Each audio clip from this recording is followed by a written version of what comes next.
Assalamualaikum warahmatullahi wabarakatuh. Alhamdulillahi rabbil alamin. Wabihi nasta'inu ala umurid dunya waddin. Wassalatu wassalamu ala ashrafil anbiya'i wal mursalin Sayyidina Muhammadin wa ala alihi wa sahbihi ajma'in. Wala hawla wala quwwata illa billahil aliyyil azim. Qala rabbi shrah li sadri wa yassir li amri wahlul uqdatan min lisani yafqahu qawli. Amma ba'd. Qala al-muallif rahimahullahu ta'ala wa nafa'ana bihi fid dharain amin. Hadratal muhtaramin, para alim, para asatidz, para jamaah, para bapak ibu sedaya rahimakumullah. Alhamdulillahi rabbil alamin. Monggo kita selalu bersyukur kepada Allah, yang syukur itu adalah merupakan kewajiban menungso datang zat sing maringi nikmat, datang Gusti Allah. Walaupun syukur niki gak abot, mboten soro, dengan menggunakan nikmat itu digawe sing sae, dengan mengucapkan hamdalah. Tetapi prakteknya niki sing angel.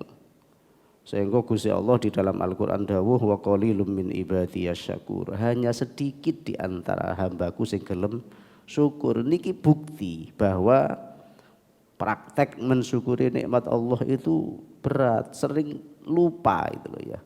Kadang-kadang kita diam, nganggur, tapi nggih mboten dinggo zikir. Kadang-kadang kita dikai sehat tapi tidak digunakan untuk melakukan ibadah, mboten dinggo sholat jamaah, tidak digunakan untuk hal-hal yang baik. Karena itulah Rasulullah pernah pesan datang sahabat Mu'ad bin Jabal. Terus Kanjeng Nabi, ya Mu'ad inni la uhibbuka. Sahabat Mu'ad, aku seneng nak awakmu. Saya sungguh senang kepadamu. Inilah usika. Akhirnya Kanjeng Nabi niki maringi wasiat datang sahabat Mu'ad. La tada'anna ba'da kulli sholatin maktubah. Jangan ditinggal setiap selesai melakukan sholat fardu. Antakul, untuk berdoa, Allahumma a'inni ala dzikrika wa syukrika wa husni ibadatik. Ya Allah, tolong saya ya Allah. Arek Gusti Allah mboten maringi pitulung datang kita mboten saged zikir. Kita tidak bisa bersyukur. Allahumma a'inni, ya Allah tolonglah saya ya Allah, ala dzikrik, untuk selalu berzikir, menyebut asmamu, wa ala syukrik, dan untuk selalu mensyukuri nikmatmu, wa ala husni ibadatik, dan untuk selalu bisa mengabdi dengan baik. Terus ini hadirin, Gusti Allah mboten gerakno ati kita mboten saged bersyukur. Karena menika kita selalu untuk berupaya menjadikan kesehatan kita, kesempatan kita ini diwujudkan dalam bentuk kebaikan. Sholawat serta salam mugia tercurahkan datang junjungan kita baginda Rasulullah sallallahu alaihi wasallam. Hadirin rahimakumullah, kita menginjak bab yang baru, faslun fis samahah wa iqalatin nadim. Satu fasal yang menerangkan tentang as-samahah. Samahah niki gampangan niki. Dadi wong niku sing gampangan, gak atik napa ngrepot no wong, mboten angel ngoten lho. Dalam segala sesuatu niki gampangan. Wa iqalatin nadim, lan balekno barang Datang tiang-tiang sing ngrasa getun nggih. Kadang-kadang wonten mari dodol nggih. Mari didol niki lho getun polahe moro-moro regane niki berlipat-lipat. Waktu dodol niki payu 50 juta, mari didol niku langsung dadi 200 juta. Getun apa mboten? Getun nggih. Ulah apa wingi tak dol nggih. Lah ketika ada orang yang menjual kemudian ada penyesalan nggih. Kemudian niki ada anjuran untuk membatalkan sakno nggih. Lah kira-kira gelem napa mboten kita ketika sudah kita beli kemudian dibatalkan. Wah angel niki nggih. Lha wis nyoto regane niki tambah mundak, tambah larang nggih. Kate dibalekno ya eman kesempatan oleh badi sing akeh nggih. Akhraja ngetokake sapa Al-Bukhari Imam Bukhari an Jabir saking sahabat Jabir bin Abdullah an Rasulillah saking Rasulullah sallallahu alaihi wasallam. Kanjeng Nabi dawuh di dalam hadisipun rahimallahu rahima paring rahmat sapa Allahu Gusti Allah abdan ing kawula samhan kang gampangan idza ba'a tatkalane dodol wa idza ishtara lan tatkalane tuku wa idza iqtadha lan tatkalane nagih hutang nggih. Dados Kanjeng Nabi dawuh Gusti Allah niku welas, Gusti Allah niki ngekeki rahmat ya. Betapa mahalnya rahmat Allah dan itu diberikan oleh Allah datang tiang sing gampangan. Ketika menjual niki gampangan. Wis pokoke mboten napa, mboten diangel-angel ngoten lho. Kadang-kadang selisih ditawar napa setitik ae tapi ndak diberikan, digandoli suwe ngoten lho. Padahal ana wong tuku kemudian nawar niki wajar nggih. Wong nawar niki lumrah nggih. Tapi diangel-angel, diboti dadi mboten dikekekno ngoten lho nggih. Padahal pancene wonge niki mboten mampu. Mampune niki cuma sak monten tok nggih. Dadi wong sing dikei rahmat, dirahmati dening Gusti Allah niku sing gampangan wis pokoke ana wong sing serius tuku dikekno ngoten nggih. Sing penting mboten rugi, sing penting ana batine nggih. Tidak mengambil kesempatan ketika itu sakniki niki sedang mahal-mahalnya nggih. Sing asale TV niku kenek saiki mboten saged nyala nggih. Iki alate niki kesempatan akeh wong sing butuh. Dadi regane dadi larang ngoten lho nggih, kesempatan nggih. Dadi ana wong kate tuku gak mampu tapi yo akhire yo mboten saged ningali nggih. Dadi mboten ngangel-ngangel tapi wis dipermudah, wis pokoke ana badine ya wis dikekno ngoten nggih. Niki sing dirahmati dening Gusti Allah. Wa idzastara lan ketika membeli. Ketika membeli juga begitu, mboten gampangan. Rek wonge niki lho gak gelem ditawar mboten gelem berarti kan gak ono batine atau mungkin terlalu sedikit nggih. Wis gak usah ditawar terus sampai gak mari-mari nggih. Jadi akhirnya wis dituku ngoten lho. Mboten ngangel-ngangel, tidak terlalu mempersulit terhadap orang yang dagang. Niki wong sing dirahmati dening Gusti Allah. Cara perbandingan ngoten nggih. Cara kita niki nguber ngenyang nggih. Sakpira kita angsal napa pengurangan dari harta itu dibandingkan dengan rahmate Gusti Allah niki lho mboten imbang. Masih terlampau besar rahmat yang diberikan oleh Allah datang kita daripada kita niki lho nawar niki kemudian oleh keringanan, oleh toleransi harga. Dengan kita terus oleh nawar niki gak mari-mari nggih. Sak jam gak mari-mari nggih. Masyaallah. Loh niku lho sik lebih berharga rahmat yang diberikan oleh Allah kepada kita ketika kita itu mempermudah, gampangno. Jadi kita niki wis dikei rahmat teng Gusti Allah. Wa idzaqtadha lan tatkalane nagih hutang nggih. Dadi ketika kita nagih utang gampangan, walaupun ngapunten prakteknya niki nggak abot nggih. Wong nagih utang niki kaya wong njaluk. Benagih gak tau dikei. Kadang-kadang ditemoni ae gak nggih. Umpama ditemoni kadang-kadang niku janji tok gak bayar. Masya Allah sampai bingung sing nagih niki nggih. Lah ketika nopo kita niki mempersulit, kita niki lho mboten angsal rahmat saking Gusti Allah. Tetapi ketika niki gampangan nggih, ketika nagih niki rek pancene gak duwe, Masya Allah ada tenggang waktu yang diberikan. Kalau memang betul-betul gak duwe niki lho padha ambek sedekah. Wong sing ngutangi nih lho ketika tidak dibayar nggih ana toleransi waktu sak minggu meneh, sak wulan meneh. Lho niki lho toleransi waktu niku sami kali sedekah kangge sing ngutangi. Walaupun tetep duweke mangke balik, tapi niki sedekah. Ada nilai sedekah nggih. Tapi memang sungguh berat kadang-kadang duwe, tapi ngomongi gak duwe nggih. Sakjane ana kanggo bayar niku sakjane ana. Sapa sing mboten butuh dhuwit niku sinten? Sapa sing mboten gak ada keperluan niku lho sinten?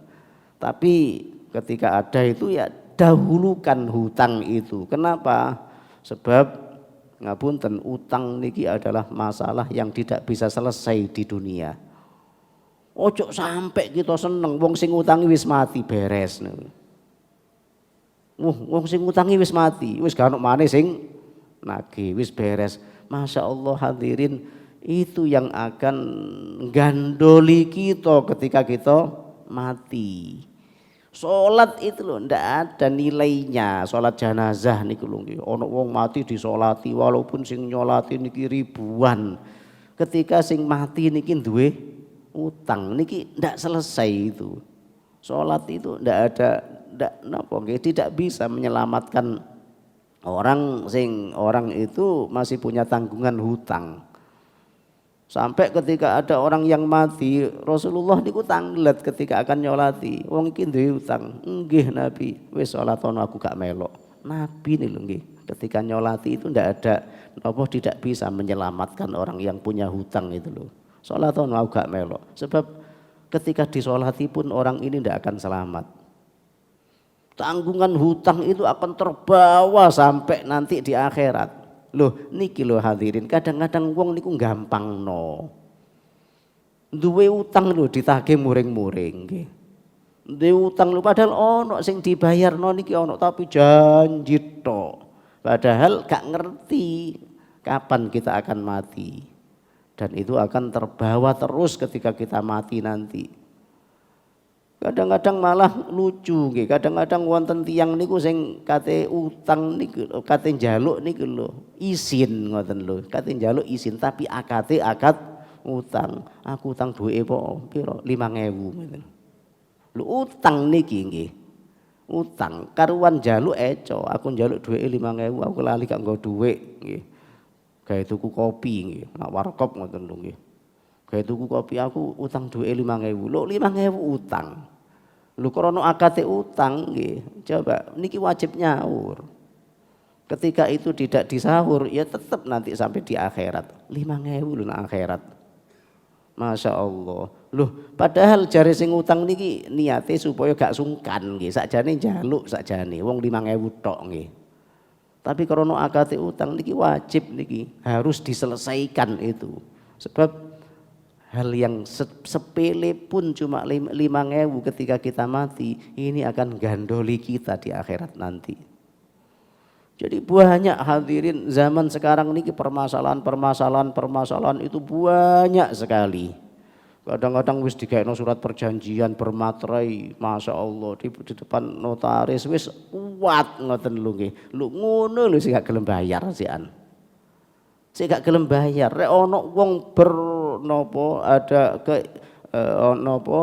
ada orang merasa tanggung jawab dan ada kemauan, loh rek gak iso nyaur kabeh kan mesti dicicil ngoten lho nggih, diangsur duwene ku pira. Ini kan masih si ono karep dia akan menyelesaikan ngoten nggih. Lah wis gak tahu nyicil blas nggih, bayar yo gak tahu nggih. Lho terus piye niki nggih? Mosok wong sing diutangi kok ngikhlasno padahal nilainya sakmono kae ngoten lho nggih. Niki lho hadirin. Coba kita ingat, kita itu tidak tahu kita mati kapan. Dan keselamatan di akhirat itu jauh lebih penting dari yang kita miliki di dunia, walaupun itu hakikatnya bukan milik kita.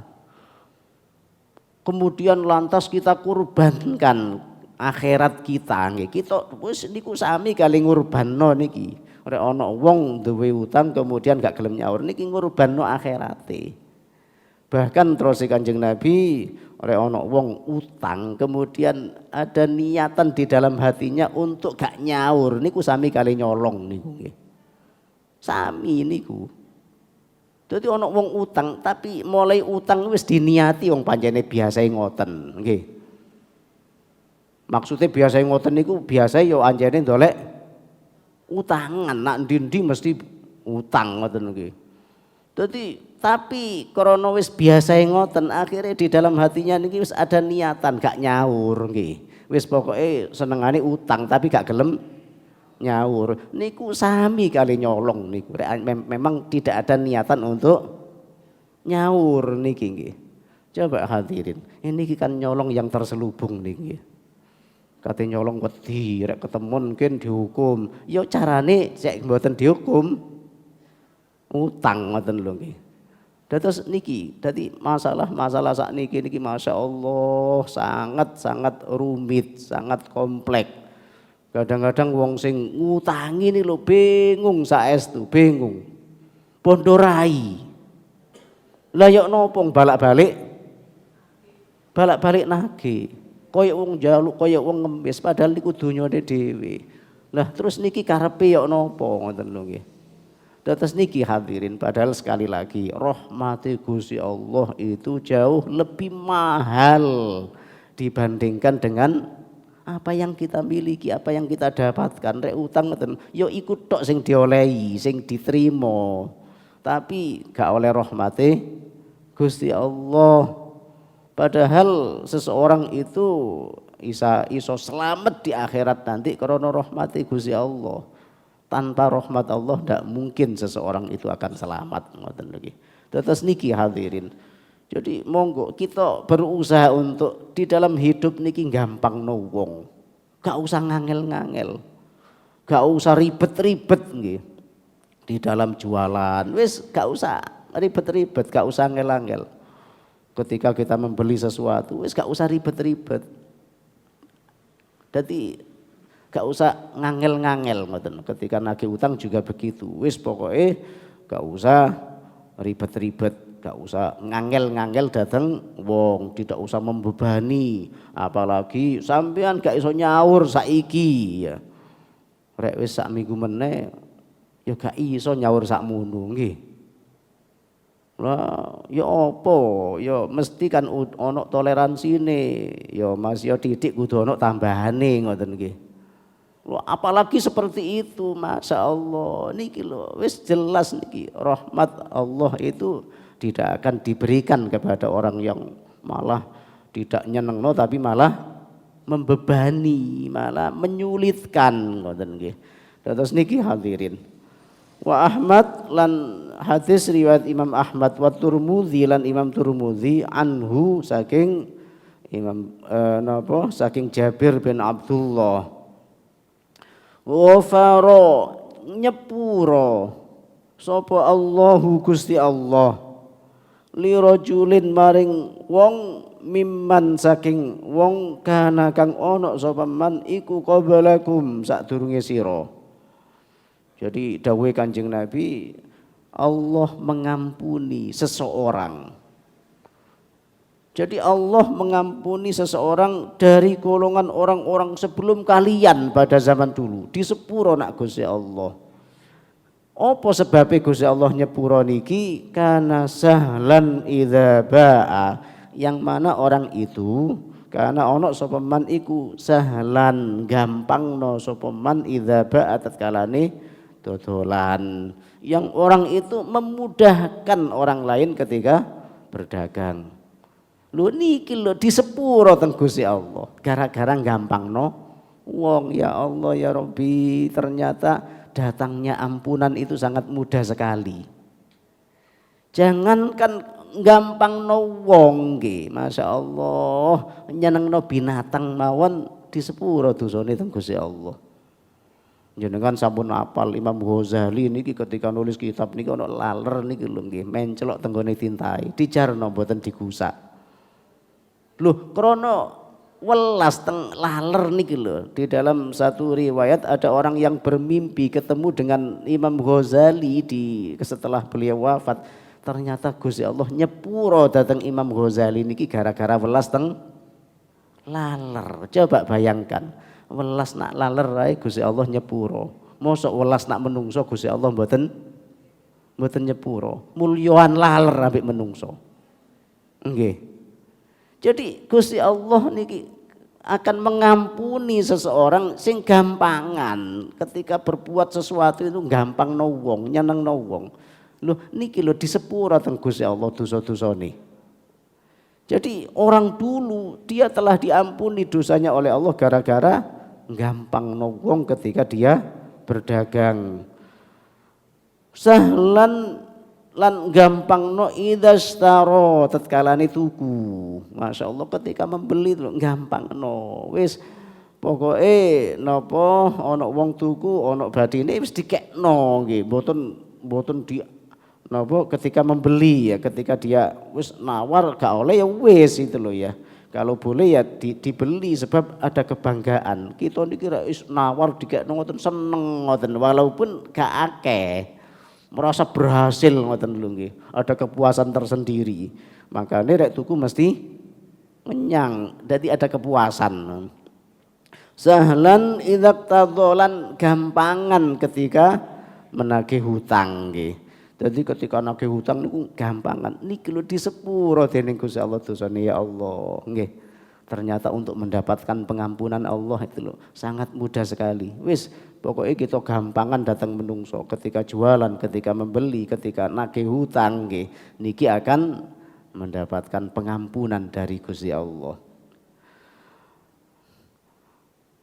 Wal Baihaqi lan hadis riwayat Imam Baihaqi nggih, di dalam satu riwayat disebutkan alaika wajib ing atase sira.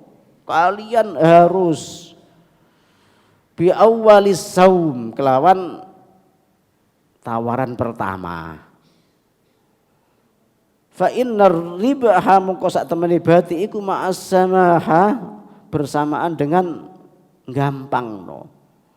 Jadi kata Nabi alaika bi awwalis saum, jadi wajib bagi kalian untuk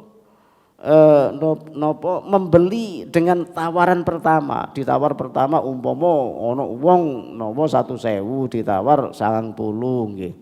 Ya tawaran pertama itu yang dijadikan patokan, yang kemudian kalau diberikan ya itu yang dijadikan acuan nggih. Tidak kemudian nawar lagi tambah nemen. Jadi yang pertama, tawaran pertama itu.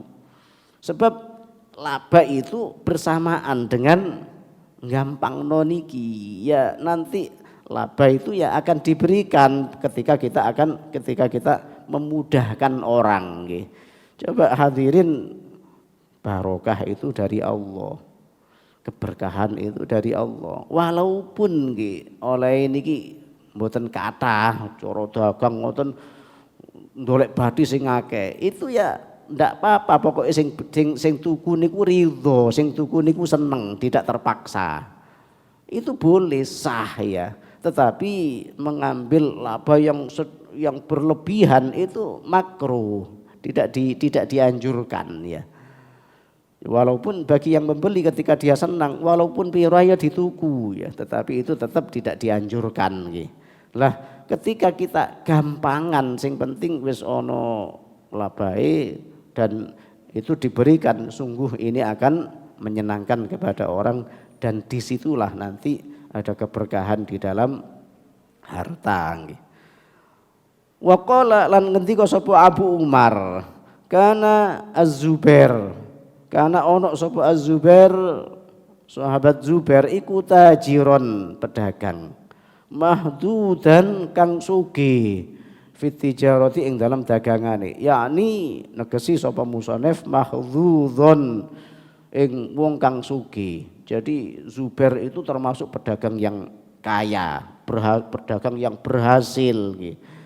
Fakila, kemudian ada orang yang tanya, fakila ditakokno nak nggone Zubair niki lahu maring Zubair, bima adrokta fit tijarah ma adrokta, dengan cara apa sampean mendapatkan keberhasilan, sampean sukses, sampean kaya di dalam perdagangan ini. Qala Imam sahabat Zubair niki matur, innila amtastar muaiban, siji aku gak tahu tuku barang sing cacat, saya ndak pernah.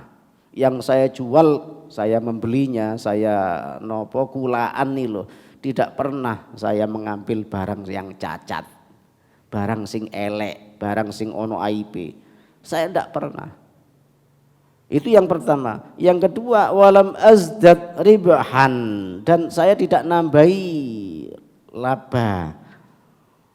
Saya tidak pernah nambahi laba walaupun dalam kondisi nopo ketika barang itu laris-laris ketika nopo sedang booming, ketika kabeh iki ndolek, yang saat itu berkesempatan untuk coro batin niki dilipat gandakan. Asale batine mungkin 5.000 dijadikan dari 20.000 krono barang niki dicari orang banyak. Masih piro ae lho tetap payu, tapi beliau tidak seperti itu. Walaupun dalam kondisi apapun saya tidak pernah nambahi laba. Ya sakmono itu. Tidak ada kesempatan untuk mencari kesempatan ya, tidak ada itu. Wis pokoknya saya tidak pernah nambahi laba. Wallahu yubarik ma yasha, maka Allah memberikan keberkahan terhadap sesuai dengan yang dikehendaki oleh Allah. Itu yang diberkahi oleh Allah gitu loh ya. Jadi saya berhasil menjadi sukses, menjadi kaya ini ya karena seperti itu. Saya tidak pernah membeli barang yang cacat, yang ada aibnya, yang saya jual ini semuanya sempurna, semuanya baik, dan saya tidak pernah mengambil kesempatan di saat barang itu sedang dicari orang, sedang dibutuhkan. Tetap saya tidak pernah nambahi labanya, tetap seperti itu.